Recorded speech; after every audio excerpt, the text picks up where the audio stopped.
So how can you add the double tap to wake up the phone to your Android device? Let's get into it.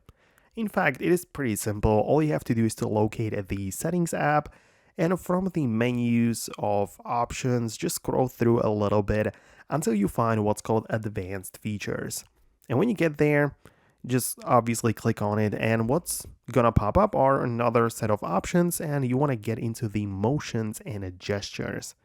And there you can see a toggle like this one, which says double tap to turn on a screen. So this is pretty self-explanatory. When your phone is locked, you can double tap it and it's gonna light up.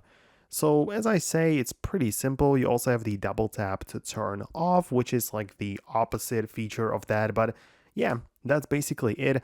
Let me know below in the comments if it worked. Subscribe and hit the thumbs up to stay tuned for more, and I'll see you later in the next tutorials like this one.